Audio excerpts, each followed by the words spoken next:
all of the remaining Brexit options facing Johnson, and to a larger extent the UK, lead to one place, an early election. The only real question is whether it happens before or after Brexit.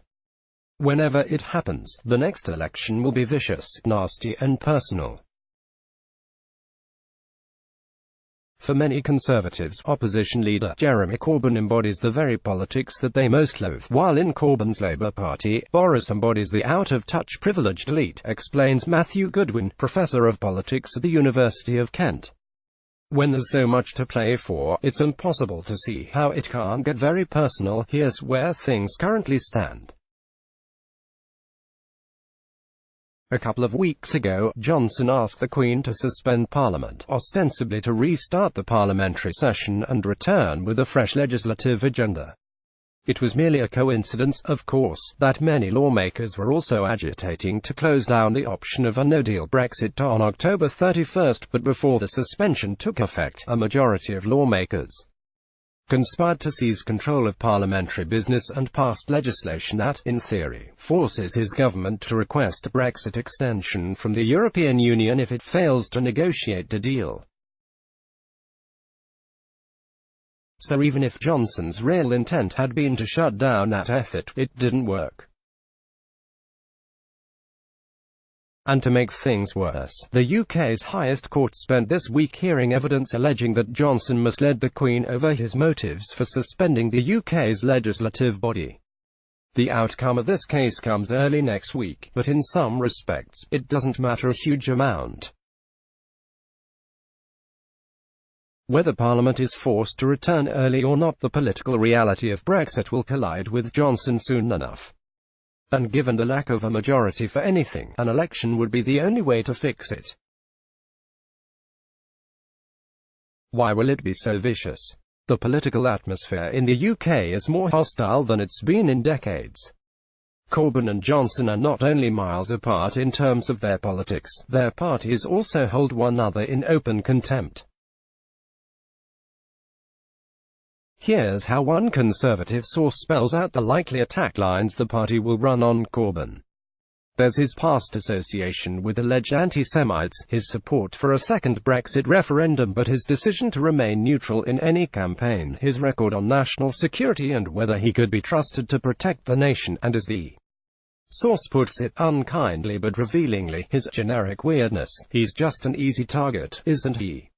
Anything you say about him being hard left or confused on Brexit or dodgy associations has the added benefit of being true, the source says. Like Trump, there's always a tweet. Corbyn's supporters, meanwhile, point to Johnson's privileged background, which they believe makes him blind to the effect of his policies on people who don't come from the same walk of life as him. Early in his bid to lead the country, for example, Johnson boasted that no politician had defended bankers as much as he did. "I defended them day in, day out." Corbyn's aides point to Johnson's readiness to conclude a quick trade deal with US President Donald Trump. Such a deal, they argue, would require the UK to dilute its standards for food imports, and to open up parts of the National Health Service (NHS) to American commercial interests.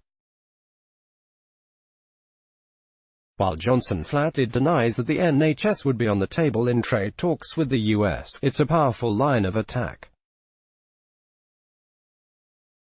As the UK's former Conservative Finance Minister, Nigel Lawson, once put it, the NHS is the closest thing the English people have to a religion. More urgently, Labour strategists point to Johnson's willingness to leave the EU without a negotiated deal.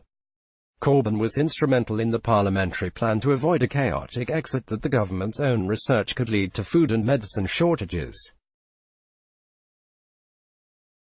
If Labour wanted to run an attack along the lines of Johnson being willing to play politics with the health and well-being of British families, it would be very powerful. And it's a message that Labour aides are privately saying will be a feature of the election campaign. What's unique about the current political climate is that the two main political behemoths are being squeezed by smaller parties on the fringes of the Brexit debate. First, the Liberal Democrats, who last week vowed to cancel Brexit altogether if they won a majority at a general election. "There is no Brexit that will be good for our country," said leader Jo Swinson at the party's annual conference. She pointed to the economic harm that Brexit will exact on poorer communities and the damage it would do to people in need of urgent health care. Given that the Brexit vote was won on a narrow 52% to 48% mandate, a party willing to stop Brexit in its tracks is set up to be successful. Successful enough, as it happens, that the Lib Dems finished in second place at the UK's most recent national vote, the elections to the European Parliament. In first place, the Brexit Party.